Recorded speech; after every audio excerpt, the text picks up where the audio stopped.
All right, what the fuck up is going on a Thursday night? Ready to kick off your weekend just fucking right. We're back, Reapers Underground. This is also the first live broadcast on Black Flame Entertainment. So we are excited about that. And I'm even more excited to have all the way from Canada, Immortal Possession, a classic OG death metal band, as I see literally written everywhere about these guys. And I can dig the fuck out of that because that is my genre. All right. So before we get into that, and with these fine gentlemen here, we're going to take a quick commercial break to our brothers overseas in the UK. And that is Poison Valley Clothing. Check it out. Allahu Akbar.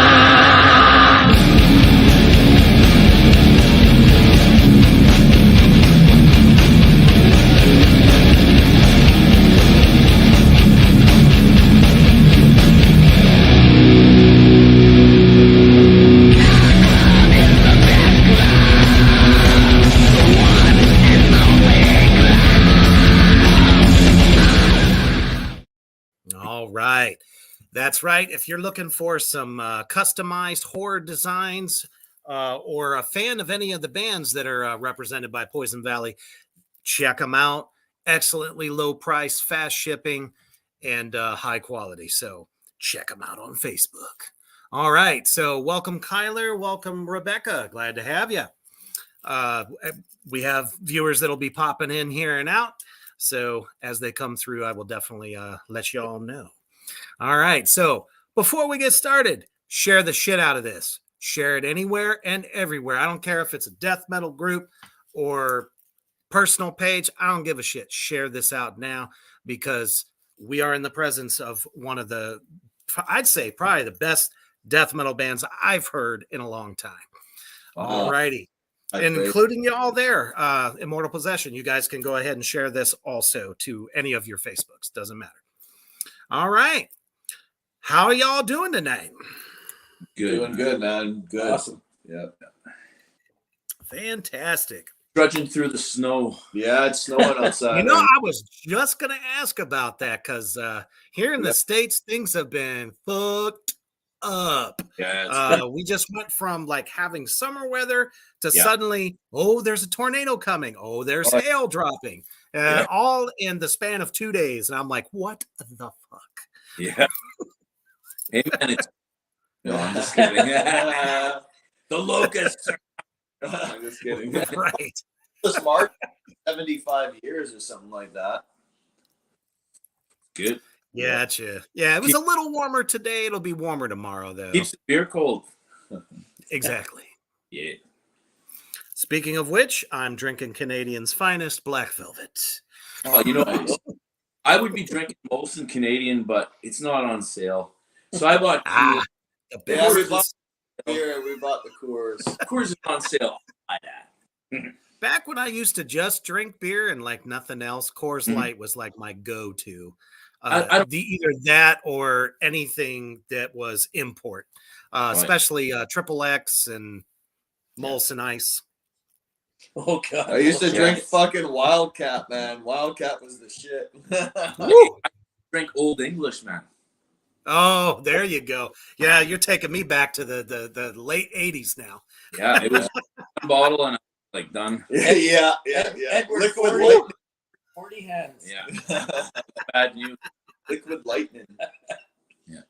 All right. Before we jump into where we're going, we already got a question from the comment section. So let's check that out real quick. Kyler, longtime viewer, listener, we love you. He says, I'm always here. First question, what is your guys' favorite riff? Also, send that snow here. I'm burning up here, damn it. Nice. That was a great two-parter there, Kyler. Beer too. Favorite whip? Actually, I think we could probably answer that after I ask you this first question.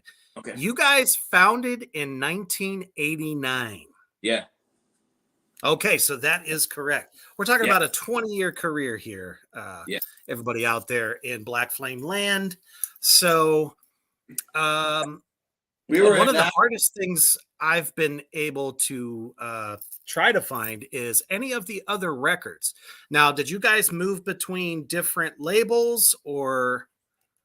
No, back then it was cassettes, and we weren't on a label. Yeah, it was all independently released. We didn't really want to be on a label too much. I know, we had some offers and whatever, but I don't know. Like, we had an offer with Peaceville at one point, but it was based off our first album, and it was a little more thrash, and we were going more death metal style, and they were like, oh, we want it to sound more like the first album, more thrash, and we're like, nah, we don't want to do that. And really, I don't really want to sell my soul at all. Like, I like owning our music. Like, we own everything that we do. So we kind of like that, because we can do anything we want, whenever we want, so. Actually, that is the best way to go. That's how any of the number of death metal bands I've played in over the past 20 years before getting into doom metal. Nice. It was our way. Nobody had control. We could do what we wanted to. Yep. So I appreciate that 1,000%. I wish there were more bands out there today trying to make it, because everyone is still on this kick. I got to have a label. I'm nobody if I don't have a label. That's not true, though. Even in the managing that I do for a lot of bands, they're constantly like, oh man, got to have some label support. I'm like, that is just not how it works, folks. It helps with the perception of like belonging to a group, a family, or whatever. Yes, there's benefits. That definitely helps, but and some labels you're going to get a lot of cross promotional support from other bands. Mm-hmm. You'll promote their stuff, they'll promote your stuff, and so that's the kind of cool stuff that you can have from a label type of thing, right?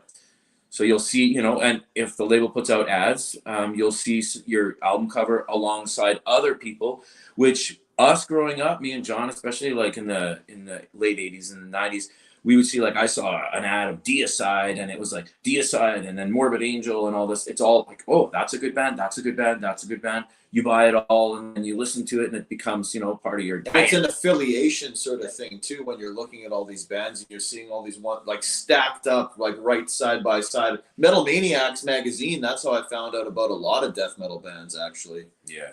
Oh, absolutely. I think they were actually one of the first magazines to really kind of spotlight a lot of the early death metal bands, like Death, Morbid Angel, Yeah. What was it? So wasn't there a magazine called Death Metal Mag too, or was that the one from Poland? I don't remember. There's so Here it was like there was like 3 magazines that really were for metal. Not so much Circus. Every now and again, Circus magazine would have more extreme metal, but it was always Hit Parader or Metal Maniacs. And I always felt that Metal Maniacs was the better of the two. Yeah, easily. And there was one called Thrash Metal Mag, and it was a poster magazine, and it had 8 posters in it.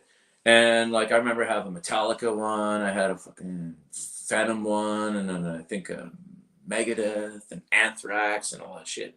So there was a thrash era of magazine too, like Thrash Metal Mag and stuff like that. Metal Hammer. Yeah, absolutely. So, It's very evident in your music that there is a bit of a thrash element. I would even go as far as to say there's a bit of a doom element also in a lot of your like slower grooves that are just so chunky, so good. we like But with like a lot of double bass as well. Because, most death metal bands you get, it's like blast beat, and maybe you get like a little bit of a fill interlude or just like a fast double kick kind of thing. And then it's right back to it. And I love the way you guys groove in your songs. And a little bit later, we're going to show a clip for everybody out there in Black Flame Land to get kind of a sample if you have not checked these guys out yet. So you got together in '89. What brought you all together? I guess, back in the day, like, we like metal, right? Like we grew up with Sabbath and all this, and we're like, oh, I want to hear something heavier. And then, so you start hearing Venom and then Celtic Frost, and then you're like, oh, like I want to hear more and more, right? So you're like, you're looking for it. So then you go to the record store, like we had Records on Wheels, that's what our store was called. And they had a lot of independent stuff. And so pretty much, I miss those days. Yeah. There was a bunch of us that like, we were all like kind of doing the same thing and looking for like, hey, I want to play something heavier. And then, so we have some of these shows, let's say in the late 80s, I think it was 87 or something. And it was Sacrifice came with Razor and Disciples of Power at this place called the Rendezvous. So a whole bunch of guys like me, John, all these other, we didn't know each other. None of us knew each other. And we all see each other. Hey, there's like, fuck, that guy looks like mean or something. That guy looks tough. Like, no, seriously, man. Like, and then Gil and all those guys were like, hey, look at those guys, man. They fucking look cool, man. So we meet all these guys like, hey, man, you guys playing a band too? Yeah. So our whole scene developed from going to these shows, and then so, we all get together and then we started doing shows and stuff. So, because we wanted to be like heavy, like I wanted to hear someone sing heavy, and it's like, fuck, I want someone to sing like Celtic Frost. And I ended up starting singing because nobody was doing it, and I'm like, I'm gonna do that shit, So. Absolutely, and it almost has a close to a Chris Barnes feel to it, but I would also say Morbid Angel as well. I can hear like nice, a lot of that in there. I like Morbid Angel a lot. And I like old Chris Barnes too. Like when you said Chris Barnes, I smiled because I'm like, not the new shit. Not the new shit, yeah. You see, I never know if I'm going to piss somebody off because there are the Chris Barnes purists and then there's the Corpse Grinder purists. And I'm just like, I'm going to take a chance. I'm going to throw it out there. Hopefully you think it's a compliment. Hell yeah. You know what? I love it. I like Chris Barnes. I like his vocals back in the day a lot. Like he's one of the best, definitely one of the best. And I met him like because we played with 6 Feet Under once, and he was cool to me. Not a dick. A lot of people call him an asshole, whatever. So he was cool to me. So I don't say shit negative against him, whatever. I think he's probably an all right guy. Like I don't know, man, but I'm not gonna judge him based on all the bullshit that people fucking talk shit, So whatever. They do the same shit about Corey Graves too, the former Misfits singer. And every band that I know that has played with him had like no problems with them at all.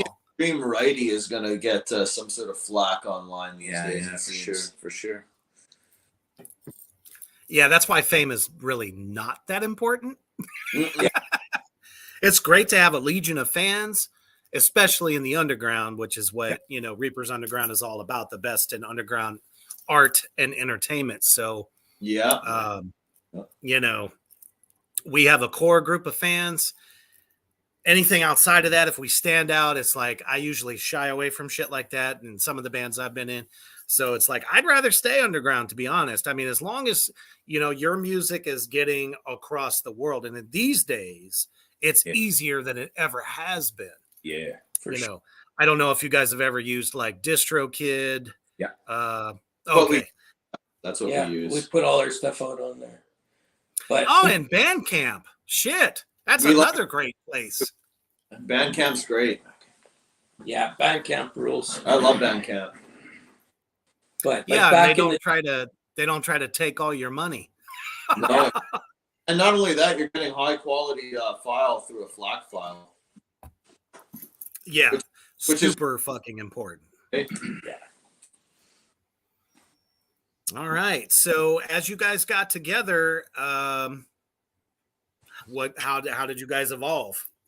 Yeah. Were you continuously playing all the way through these past 20 years? Take breaks, do other bands, anything like that? Or yeah, this is quite the story actually. So I'll let these two handle it because they were a part of the band through the whole time period.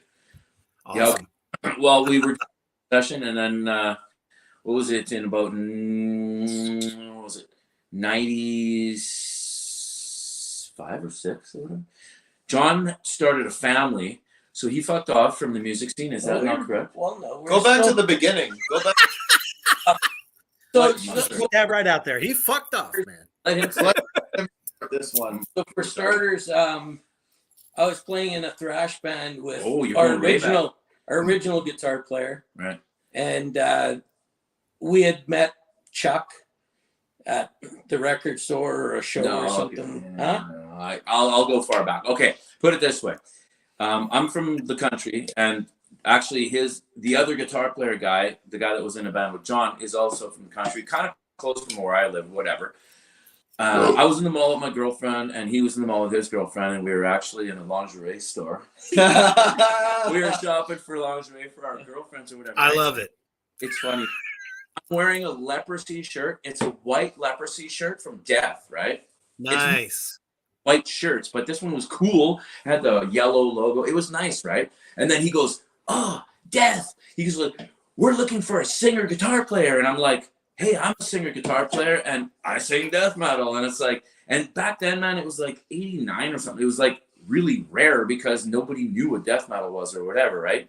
But we discovered it because, you know, I was playing shows with my other band, and people were saying, "Yeah, you sound like Obituary and all this." I'm like, "Who's Obituary? I want to find out." And you know what I mean? So I start discovering some of these bands or whatever. But anyways, so Dave says, "Yeah, why don't you come and try out or whatever?" And I was like, "Well, I got a band too. I don't really want to, but I'll come and hang out." So I went to John's place, and then we started, like, they jammed, and I sang and shit.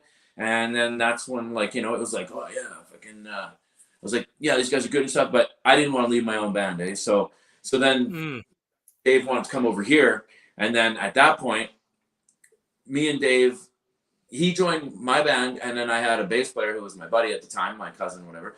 And so he left John kind of hanging in the dirt first for a little while, and then we got rid of the other guy, my buddy. You know, He was unreliable or well, whatever. it's not that. It's just a level of talent. I mean, you know, but, you know, I was young, right? So he's my friend and stuff. So I didn't want to, like, you know, hurt his feelings or whatever.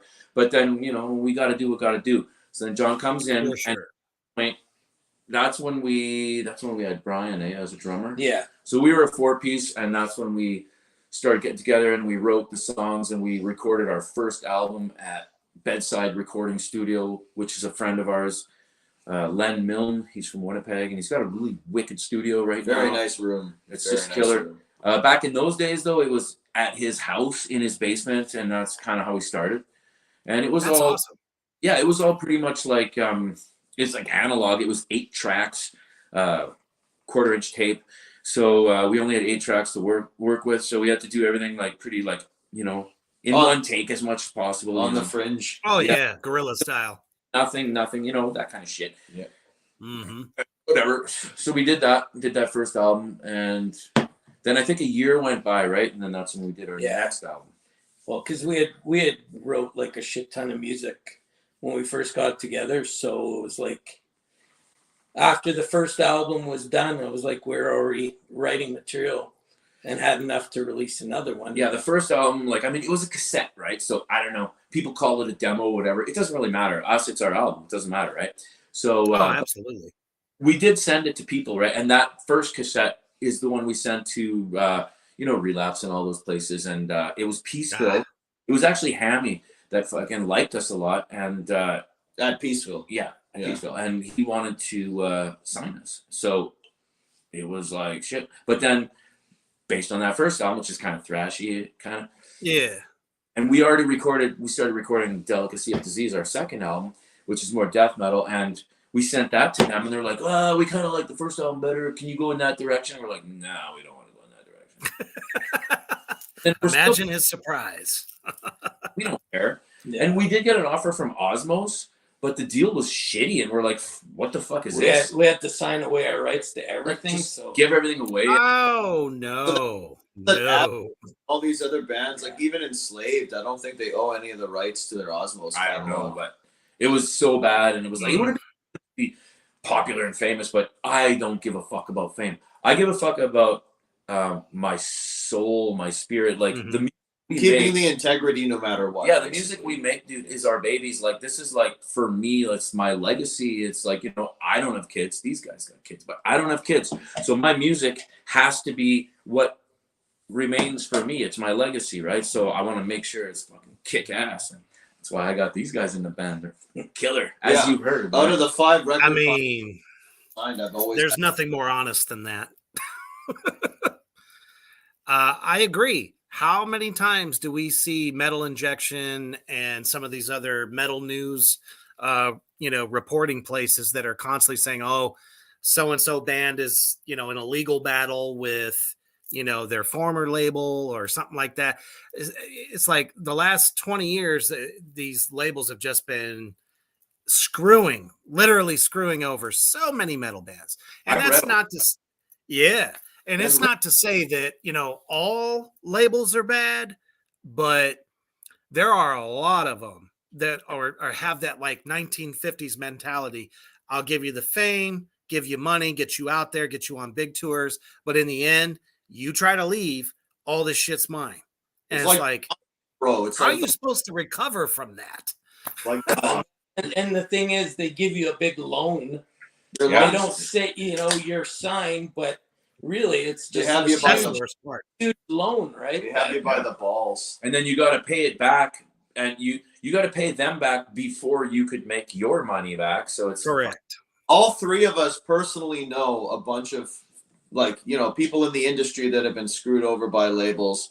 Like, I've heard so many stories that just like it's turned me off big time of dealing with, especially major labels. Like, I mean, man, Never in life will I ever do that. Well, I've been down with Greg Christian, Mhm. member, so he's told me some stories Yeah, about exactly. his Testament days with Atlantic Records, and big labels like that. big would labels, suck, man. Yeah, But you know what, man? Like us, That's like right, Kyler. we could do anything we want, man. Like, seriously, like at any time. It's like, hey, man, you want to put out a 3-song EP? Okay, let's do it. Like, we could fucking do that anytime we want. And it's like, we do everything in house. We do all Yes. drums. We do recording I vocals, track my own guitars, tracks. He tracks we do, himself. like, Oh, nice. everything. It's right? all in house. Yes. So, we don't need motherfuckers, but it's nice to have you. You know what I mean? Like, we need people too. we do outsource mastering and like that sort of stuff, right? We got Jamie Sitar to master the Immortal Possession album. There's certain people that we do rely upon, of course. Yeah. I mean, you kind of have to at some point if you can't do it yourself. Well, and it's just we you know, choose certain ways, right? Well, yeah, Yeah. I wouldn't want Some things that can be done better by farming them out. So Yeah, you make those sacrifices, right? Exactly. It's like, exactly. Yeah. sure. But when we make videos, we have a friend of ours named Dylan Bailey, and he's a younger kid. I call him a kid, but he's in his 20s, whatever. I'm 50. No, Sure. that's a kid. I call him or whatever, but no, he's a great guy, man. And he comes and he brings one of his guys, and then so he's pretty. He's got pro cameras. Yeah, he's man. really pro. So I like working with him. So me and him will like talk together, and we'll I'll kind of direct, and so, and he'll know exactly. We can communicate very He did well. the mass murder video. Yeah, the Yeah. one you're going to show the clip of later. I'll usually Oh, yeah. I'll get him to film for me, and then I'll do all the editing because I'm pretty particular about what I really want to see. Like I'm really like, I don't know if you've noticed on the video, but I'll always try to cut to a different guy. Like I try to make it, Oh, yeah. yeah, on time and everything. I hate it if it's fucked up, man. Yeah, everything is timed very, very well with this video. So many times it's like when you're almost doing a somewhat of a pantomime thing, or if you're playing live, but the person who shot it can't sync up the track with you guys playing at the same time.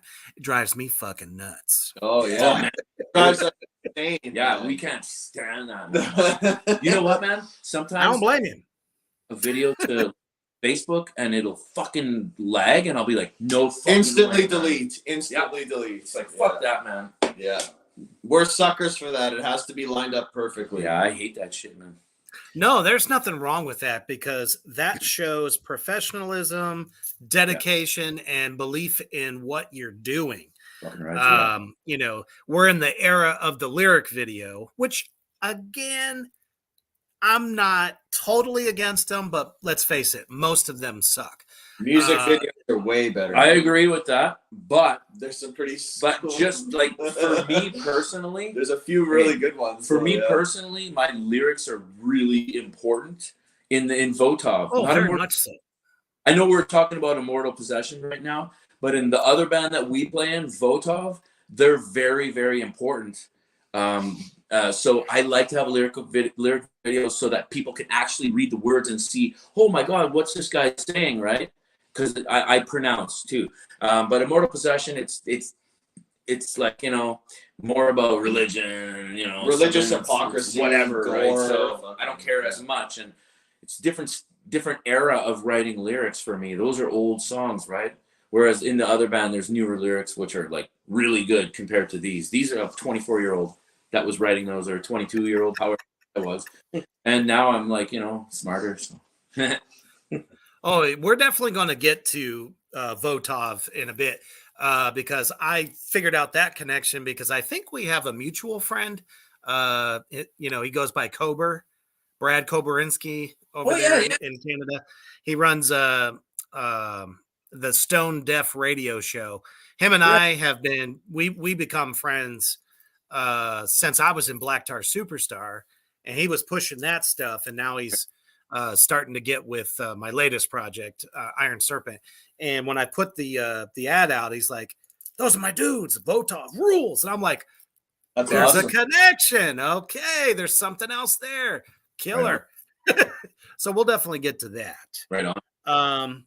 Okay, so you guys have been doing it your own way the whole way, and like I said, that I've told other people, I'm like, these guys could have been signed 1,000 times, but I totally understand and get just kind of like you guys were smart enough, you were intelligent enough to know that you were going to get screwed in a lot of these different situations. And, you know, at the end of the day, artistry, integrity, and heart, that is something you don't want to give away. So any of you would-be bands out there, and we do get a lot of them that watch the show, just because you get a deal doesn't mean it's good. Don't sign your life away thinking that everything is going to be gravy, because there's a lot of band or labels out there that are going to be like, oh yeah, we're going to invest in you, but are you willing to invest in yourself? I hear that pitch all the time, and bands don't seem to realize. They're like, oh, you're going to owe us this for the reproduction, or, you know, if they take care of the cover art, you got to cover that nut. You know, at the end of the day, you really got to read the fine print. Yep. So before we get into the next segment here, we're going to take a quick commercial break.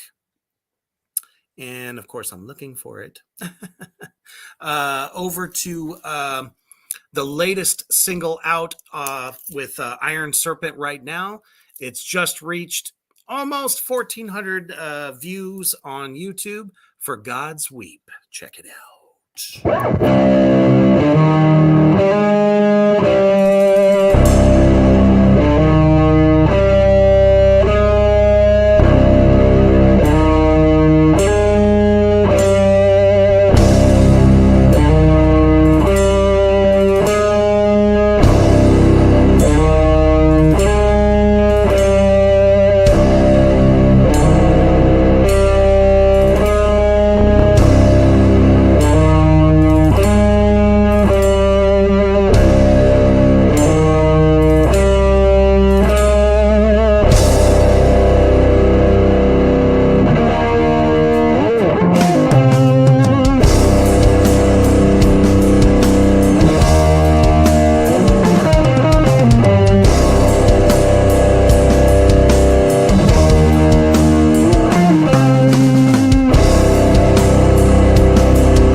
right. Right now, you can catch this video on Kingside Records YouTube channel, as well as Mr. Doom 666. Check it out, especially if you are a fan of Blackened Doom, Doom metal, stoner metal, sludge metal, especially. And yes, that was me just out of makeup. That was a video, by the way. Thank you. Yeah, I mean, I owe all the credit to Eric Silver, who did that, which was our former producer here, and just did a fantastic job. Is he related to Josh Silver from Typo Negative? Yeah. No, I'm sure he wishes. Typo is like one of his all-time favorite bands. That's my favorite band, eh? Yeah, we love them too. My favorite band. Oh, we're huge on that. We love definitely love Typo. Me And too. there is one band here in the States that is keeping that legacy alive, and they're not a tribute band. They're called October Noir. Yeah, they're awesome. They're awesome. Oh, have you heard them? Oh, Okay. Yeah, they're one of the bands I represent right there out of Orlando, Florida. They are just carbon copies. I was gonna say they look exactly and they sound. They sound like them. It's too. ridiculous. Yeah. It's mortifying, but I love it. John, what's up? It's good to see you. Longtime viewer and listener as well. Awesome. So, all right, let's get back to you. So the new album is The Resurrectionist. Yeah. So I definitely get some undertones. Obviously, I am also one to smack religion in the face. So what is the overall concept for this record? I love the cover, so I'm going to pull that up real quick so our viewers can see it. It's fucking gorgeous. It is. It says it all right there. And, you know, if I could buy a tombstone that has an upside down cross on it, I would stick that shit in my front yard right the fuck now, because that shit was beautiful. I just had to say that. Was there anybody, obviously you had somebody do the artwork for that? It was Chuck. Yeah, man. I do Nice. all I the absolutely love it. I do all the artwork, all the shirts, everything. No. I think we're kindred spirits because even though I'm the drummer, I do lyrics, I do t-shirt ideas and all that shit. So Yeah. that's awesome. Yeah. Yeah. Killer. Well, I could definitely say not having kids gives you a lot of free time. That is very true. Absolutely, for sure, man. I got a kid. Don't get me wrong. I love all my kids, but shit. Yeah. That's a lot of time to devote. So the resurrection is covered. So you see that like that mort safe, that mort cage or whatever that's on the. So basically, I guess part of the symbolism, of course, is like, and then you know about what's it called, night doctors or what were those, like resurrectionists, people that will go and steal corpses, right? Like and sell it to medical establishments or whatever for whatever. Profit for like they I just call them body snatchers. They did weird shit. They ate humans too, man. They really did some crazy shit. There's all sorts of shit about it. But anyways, I like that. The message or it's whatever. Almost like necromancy style. Yeah. But anyways, it's like I think just kind of like a rough thing is like, you know, our music comes from like, and you said 20 years, but it's actually 30 years because like it's 89, right? So, you know, that's like I can't fucking count. Yeah. So it's been buried for kind of that long, like, you know, not really 30 years. Hadn't really released anything since 95. It's been buried, so, and it's been protected too. And it's like, you know, from being robbed or whatever. And then, but we chose to fucking like open that fucking coffin and let this music come and out. reform again in 2020. Yeah. That's when the rebirth happened. True. Thank you, John. John's joining us live right now from his hospital bed. Right. He just underwent some surgery. He is a huge metal fan. So how you doing? Glad that you were able to make the broadcast, brother. Yeah, man. Hope get well. That's dedication. Yeah. I've been in a hospital bed too. It sucks, but you know it what? Sure does. That's where I discovered. I won't be there anytime soon. Oh man, no doubt. Oh, there we go. Fucking meat magicians. You're right. Peter Steele taught me that one. Meat magician. Yeah.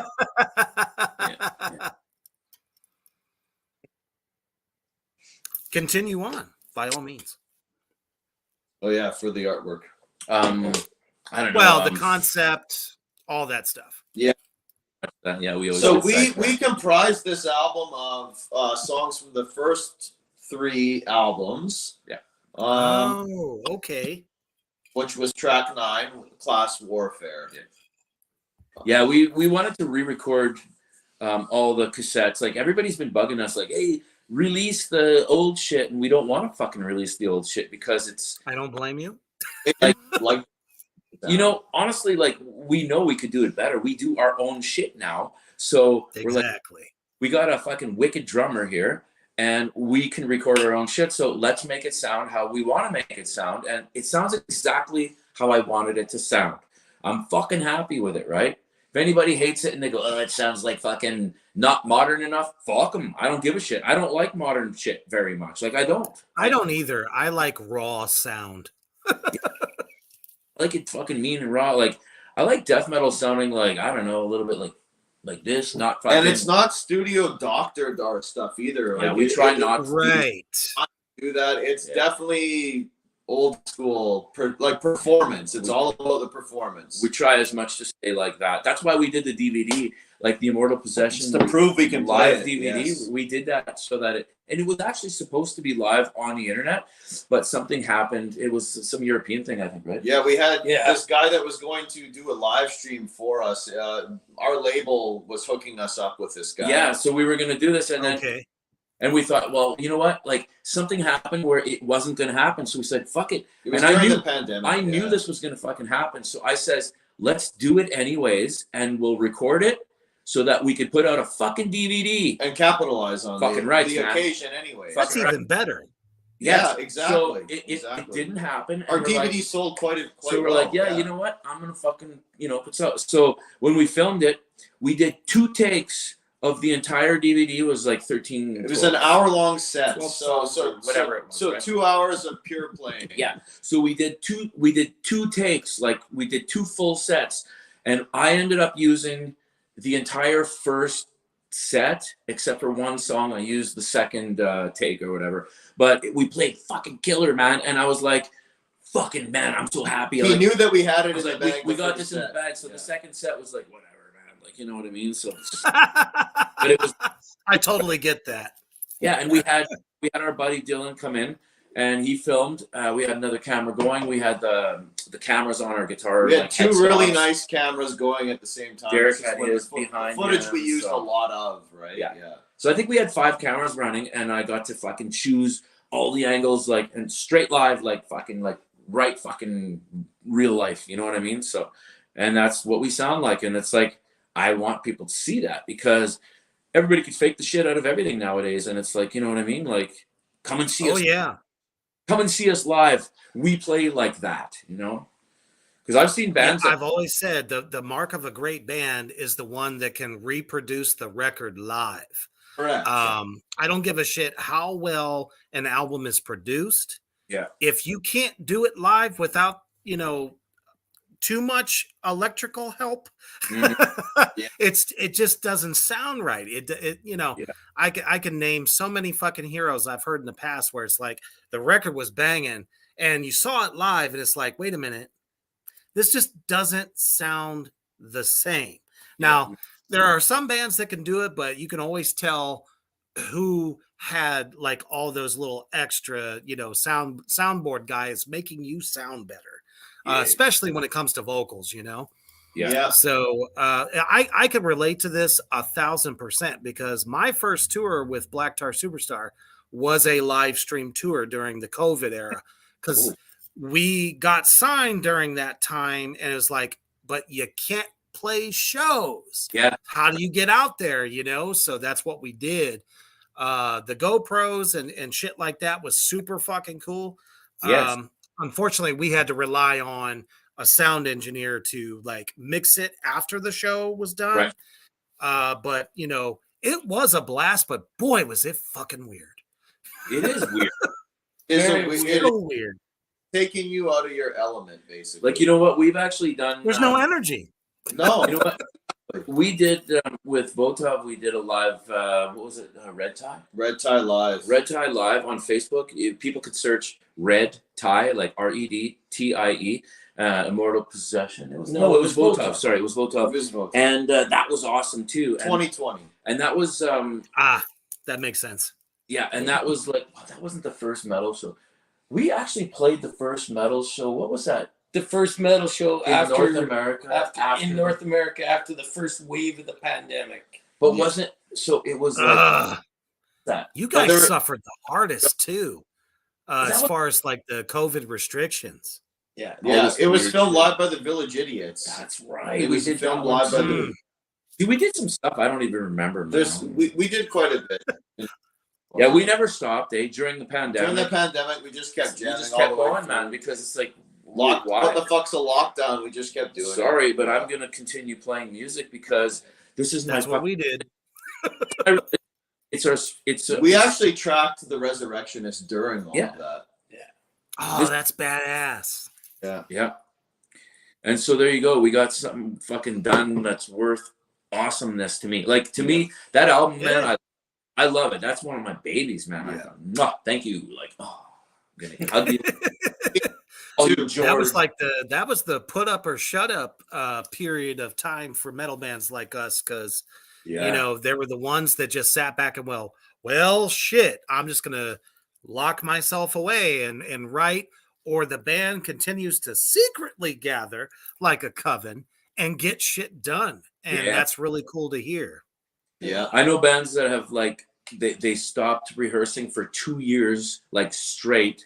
And they continued to pay for their rehearsal space because they were only allowed one person at a time. So they just kept their equipment. That's kind of pussy fucking. That's pretty pussy if you ask me, but whatever, whatever. I think the worst thing that happened though during that time is super fantastic venues closed. Oh, because they just couldn't stay afloat. A lot of family-run businesses. And not only that, though, man. Like now you're seeing there's a bunch of bullshit like restrictions, and not only that, but I'm talking about also venues charging like extra merch, fucking bullshit. So now bands are saying, I don't think I want to tour anymore. So now international bands are going, yeah, fuck it. So European bands, they're gonna say, fuck North America. They're not gonna come here. And then for us to come to the US, it's almost impossible because your government wants to charge us like fucking $1,500 visas each guy for a work visa, and it's like fuck that. How shit, can we man. profit Like, at all? Holy shit balls! Every time we want to travel, and that's why we've never, like myself and John. Derek's gone to the States in his other band, like Evil Survives, but me and John have never gone to the States because we never wanted to pay the fucking bullshit. And well, we almost went once. Yeah, we almost went once. You have to have like an American label. Almost once. No, trust me, man. It's the same on our end because I personally have had fans since I was in Black Tar wanting us to come over to Canada. Yeah. And it was just so financially burdening that, we just couldn't make it happen. But you guys don't have to. So I feel it. Canada, though, man.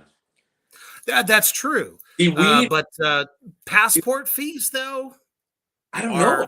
Like majorly big here now. You gotta have a passport, but that's only $10. Well, whatever it is. No, but it's $100. The thing, the thing about touring in Canada that it was only $10. Probably a lot of people don't understand is like $100, your major cities, like the next closest city to have an us, active passport. is 6 hours away. Oh, okay. So you're driving like. Did you? We're playing a festival this year in Edmonton, and it's 13-hour drive away. Yeah, 13. all of our cities are so fucking spaced out. Is it more than stupid. 13? No, it's around 13. That is one thing I've from every Canadian band I've ever interviewed. Yeah. You all say the same thing. And long distance. I feel you on that, man. I really do. Some bands are so spaced out that each member is in a different province. If I'm saying that correctly. I mean, but I don't know how they do that. Hey, I don't know how they do it either. They just like do file sharing. Hey, one of the best Canadian tours I ever had was when I sang with Broken Hope, because we were touring with Obituary, and I was on the. Oh, damn. So I got to fucking party. So across Canada, we would play a show in a Canadian city, and then at 2:30 in the morning we would leave. So me and Trevor and a couple other guys, we would fucking drink till 4 or 5 in the morning, and then we would Holy shit. out, and then we would wait in their city at fucking 2 in the afternoon, go have some fucking coffee and play a show. That was awesome, because being in a tour bus is fucking great. Yeah. But bands like our level, we're fucking in fucking vehicles driving, and we're going like, hey man, you gotta stay awake. You Gotta stay awake. Right. Or whatever. And you right? know, Yeah. when you're driving 13 hours and stuff, like sometimes you see things. on Oh the road, yeah. right? Oh yeah. So I've done a lot. I Of, totally believe that. In our player was driving, and I'm sitting there, and fuck, there's a curve coming, and we're going straight, and I'm like, hey dude, and he's like, oh shit, and then he's like, I just saw 2 walruses, and I'm like, what? A 2 walrus? No. And then he's like, Oh shit, that's fucking crazy. I was on the road. windows go down, arms stick out, we're freezing our hands, trying to stay awake, roll the windows back up, we're freezing, fucking, that's fucking crazy, man. When you I also have totally been there. that's a different thing, right? Yeah. Like you're already exhausted from playing all night, lugging your own gear, and then you're driving as well. Like, And we got wildlife too, eh? Like this one time, mountain goats and whatever. we were right? driving fucking to like going past Brandon or whatever, and there was like hundreds of deer on the side of the road lined up, and I've never seen that in my life. And I'm like, what the fuck, dude? And of course, you don't want to hit that because you're done, right? Well, no, because they can fuck you up more than they'll get fucked up. Yep. You ever see? You ever see a moose in person? No, my father has though, and he told me that shit is scary as fuck. Dude, it's the fuck. I have this fucking ceiling, man. It's like, what the fuck? Yep. I couldn't believe when I saw one, man. It was an old guy too, apparently. I mean, fuck. I'm surprised he didn't get out the way going, man, just let me pass. Let me Oh, pass. I just had to stop. There's no way you're going through that fucking. Oh, hell no. Nope. Real quick, we're going to go ahead and show a clip from the latest video for mass murder. Right Check on. this out.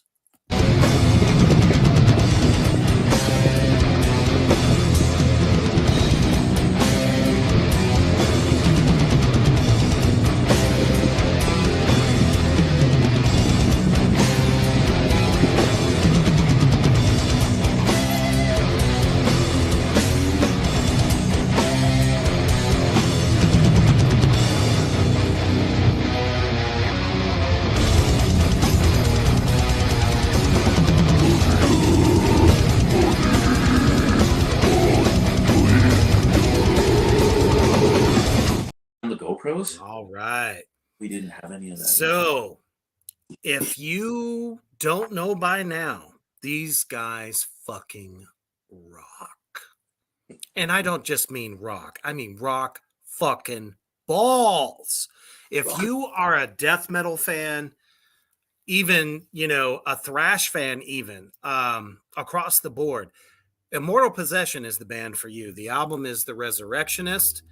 And you guys are on Bandcamp, so we need to make sure that we let everybody know where to go. How can everyone get your music right now? You could tell. So Bandcamp for sure. We're on Apple, we're on Spotify, Amazon Music, Deezer, YouTube. We've got our own YouTube channel for both bands. Absolutely. Yeah, CDN, our label, is a really good one, especially for Immortal Possession. Right now, he's got a bunch of bundles online. So if you're interested in stuff, we've got really high quality patches. Really nice. I love patches. Our patches, dude. Holy shit. Like we get these patches made wherever, and I was like, seriously, it's like, it's not around here. That's sad. It's sad. I like around here. I'm telling you, I really For do. sure. But fucking make these fucking patches like these motherfuckers.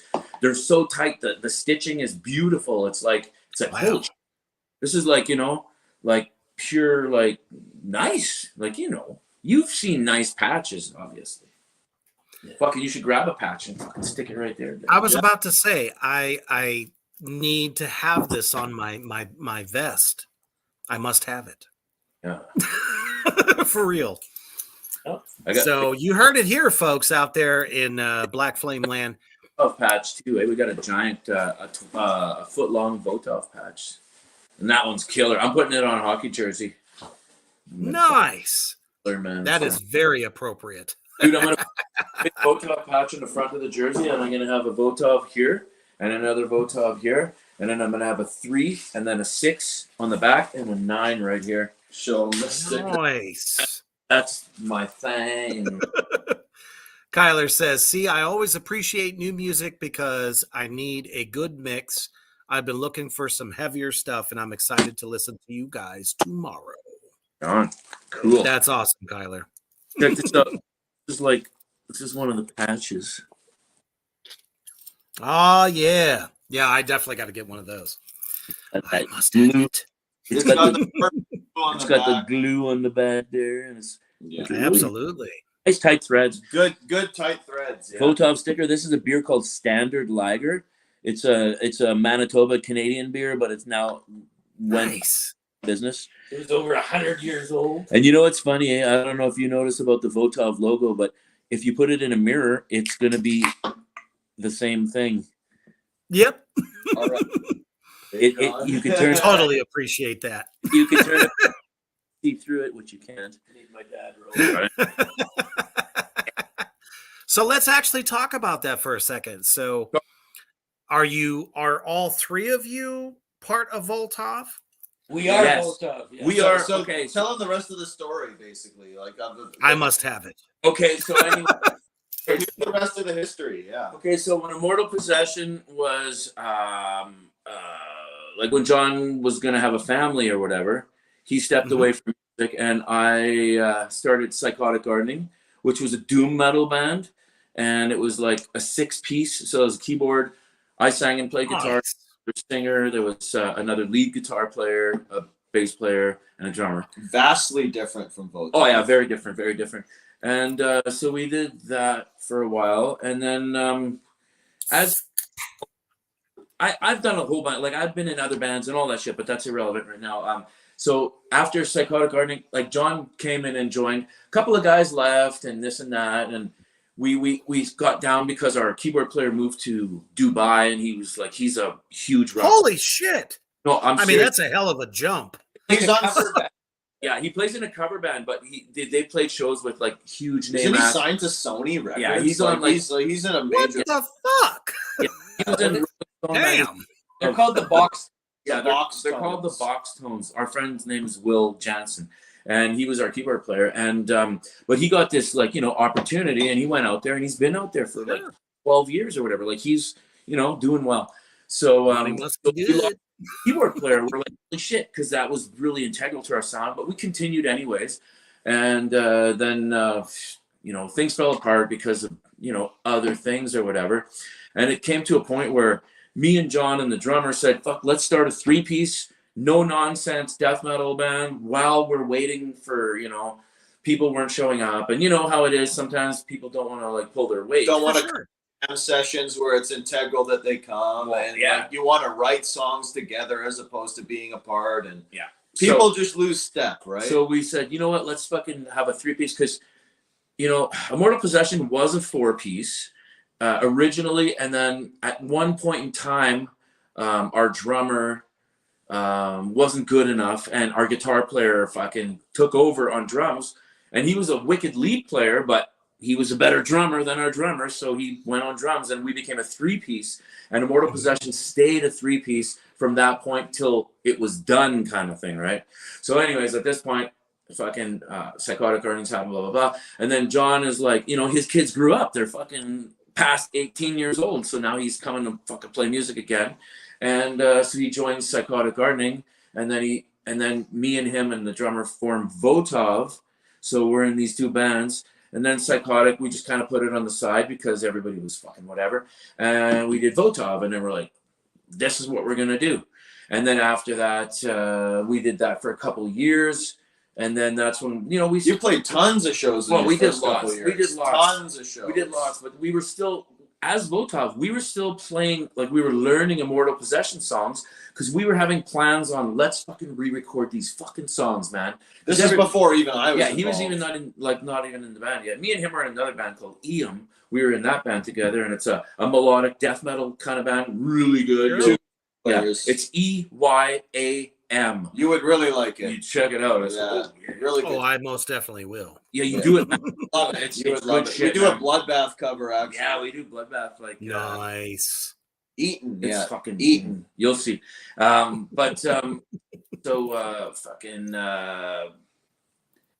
We're fucking. We recorded the first Votov album. Right after we recorded, the drummer decides he doesn't want to tour. He doesn't want to Play live play anymore. live. So we basically just said to him, look, if He's gonna miss it Yeah. You're either in or out, right? you're in or for out, sure. we're not holding back. I've already stepped away from music for Too 8 long. or 9 Yeah. years of my life. He had different goals than us. We want to do big things. He just wants to play in his garage. We're not interested in that. We want to like make Understandable. products. We make a lot of shirts, dude. Like we sell tons of shirts, man. Like, fucking we make stickers, shirts, fucking everything, man. Even mugs, but We're lucky where we actually have like a decent chunk in the band fund where we can create merchandise, sell it, make a little bit of profit, enough to keep going with the merchandise float, basically. like none of us make personal money ever. No, we never Everything take goes money. into the band. All the time. Everything goes into the Like, band. We never really ever. use that. A lot of bands they play a show and they go, we're gonna They drink just drink it whatever. away It's or like, no, party no, it. None of that. That's gonna kill you every time. Yeah, this is like, I drink a lot, but I pay my own drink. We never Like, for sure. talk about the money that we get from the shows. We treat it like it's work towards to put back into the band. Well, it's a business. It's a business. It Yeah. is at the end of the day. Everybody out there in Black Flame Land, if you're in a band, you better be treating it like a business. Otherwise, what the fuck are you doing? Exactly. 100%. Well, that's why we actually like. Okay, so a lot of bands will play for free or $50 and shit. We don't do that shit. We're like, no, we value our fucking art and our music, so we need to get paid like a professional band. Like all these bands playing for free and shit, it's making bands like us not able to play shows because we're not gonna go $50. Like fuck that shit. Would a carpenter leave his house for Yeah. under that? Like, Yeah. come on now. It's like, Nope. man, do you want to do for $50, eh? You want to do my roof? Yeah. People are gonna see it. They're gonna see your nice job. Look at his job. You can get some fucking Some exposure. Some exposure. Look at his Right. company, everybody. Hmm. He'll your fucking house. Like, fuck The that thing shit. is, if you're a traveling band and you're going from city to city, there has to be some sort of guarantee, and if there's not, then it's really tough, right? Like, Yeah. Absolutely. yeah. Gas is expensive more than ever right now too. So I mean, Oh, you ain't bullshitting. yeah. Mm-mm. And cities are, like we were saying earlier, very few and far between. We got to travel 8 or 9 hours just to get to and from. Damn, that's crazy. Either way, 2 hours in a major metropolis, right? Like it's Mhm. different ball game where we're at. I understand. Believe me. After that first album was recorded and the drummer stepped away, me and Chuck were like, well, whatever, let's just keep going. And right away we wrote like 4 or 5 songs and we were just kept writing and rehearsing. And then Derek and Chuck were playing an EM together and we approached Derek and we're like, hey, we should try out for Votov. So we gave him some of the new songs we were working on, and he put some drum beats to them, and it was great. Yeah. And he's been in the band ever since. So Awesome. So what can everybody expect from you guys coming up as far as like shows and Do you have any kind of a tour planned for this effort? So right now we've got, I guess between the two bands, we've got 4 local shows, kind of over the summer and into the fall, and Nice. then do just a small Western Canada tour. Both bands are playing. It's called Canada's Extreme Music Radio Festival in Edmonton on the long weekend. So Immortal Possession plays on the Friday night, and Votov is headlining on the Saturday night. Woo! Double duty. You gotta love that. We're used we're So- suckers for punishment. So we're gonna try and set up some shows. Nothing wrong with that. Process of setting stuff up on the way there Yeah. and the way back too. So we just haven't confirmed all the dates yet, but We're used to jamming set lists back to back when we get together anyways. We do both Votov and Immortal Possession in the same day. yeah. So Oh yeah, that makes total sense. we have 2 albums worth of Votov songs that we can pull from. So, and then about an hour's worth of Immortal Possession songs where we jam the whole sets usually both times. So Yeah, Hell we yeah. every Sunday we call it our church. our church, that's our mental health day where we get it. I mean, I think every artist musician would look at that the exact same way. Yeah. Unholy church as it may be. Yeah. We never, miss a day usually. Yeah. Like we'll make up for it during the week if we can't If do it something comes Sunday. up that we can't do it, we always make up for it. Or Oh, absolutely. those. All righty. one So day- before we go right ahead. So sorry. So we've always got like one day a week dedicated just strictly to rehearsal. So Hell yeah. All right. As we get into the final segment of hanging out with Immortal Possession, let's check out the bands of Reapers Underground Productions Management Company. Check it out.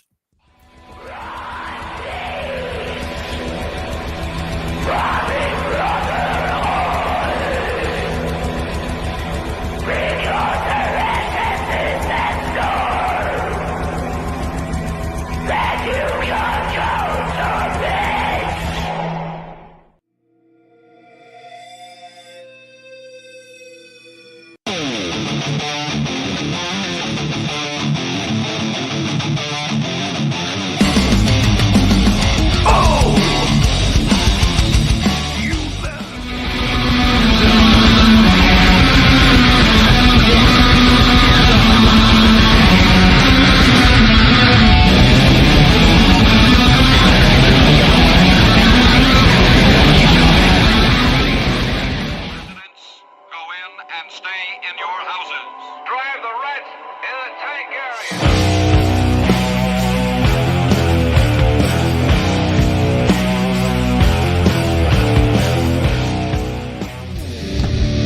Stoned up by the river, where darkness resides.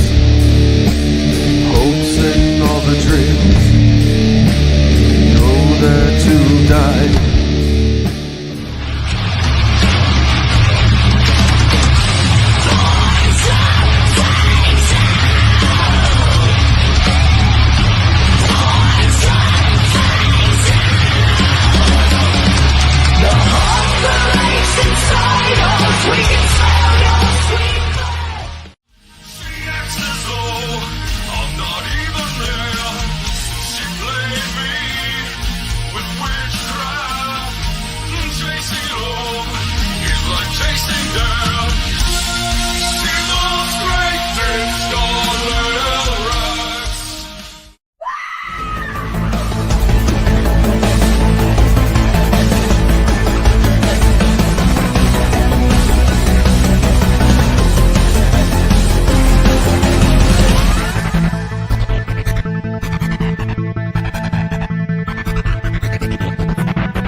All right. That's right. If you're a band out there right now that is lacking any kind of PR for yourself, check me out. If I love your shit, I will push you to the ends of the earth and we will get you out to the masses on a different level. All righty. So in our final moments here with Immortal Possession, thank you all so much for joining me tonight. I was so excited when I got your email. I was like, fuck yes, finally a death metal band, which is like one of my top favorite genres of all time. So with all the fans that you've made tonight, as well as the fans you already have, what do you want to leave with the people? I say the most important thing you can do is support the bands that you like any way you can. If you can't do it financially by buying merchandise or going to shows, share posts. Get the content out there. Yeah, get that content out there. Like Rebecca. Show it to your friends. Yeah. You know? Make Spread sure the it's word. known to other people. That's it's all about word of mouth, spreading the word online, all of that. And right? It goes a long way. Back in the day, Absolutely. Right? Yeah. You know what, man? I super appreciate the fans, and I really appreciate people like you and everybody that does like the promotion stuff. There's so many of you guys that are so awesome. And I know, like, I don't talk to people a lot. I fucking, like, I'm a recluse. Like, I hate being online. I don't want to talk to humans very much. And what? Yeah. You know, I can get behind I that just want to too. make sure that the fans and those people, like, don't think that I'm fucking, I'm an asshole. I'm a total prick, but I'm not to them. I mean, honestly, like, life is just weird for me. And it's like, I don't know, man. So I just want to make sure that people know that I'm not trying to fucking, like, if I don't answer somebody that asks me a question, it's because I haven't been on my phone for 4 fucking days, because I will go 4 days, because I could see fucking double in 4 days. I understand that all the way, let me tell you. I don't want to be in society very much, like DRI. I don't like society or whatever it is. Awesome. The old days. Thank you all so much for joining me tonight. And like I said, anything that you guys have coming up, send it my way. I will make sure to repost that shit and let all of our viewers and all my followers know, because God damn it, it's just great death metal. Yes. Period. Point blank. And I always will bring bands of this caliber to the forefront, because if you don't know about them, you need to. Keep searching, keep looking. Thank you guys so much. Appreciate you. Thank everybody out there in Black Flame Entertainment Land for joining us tonight. And most importantly, as you're getting ready to go into your Friday and you just don't know how that day's going to go, you got to remember one thing. Stay heavy.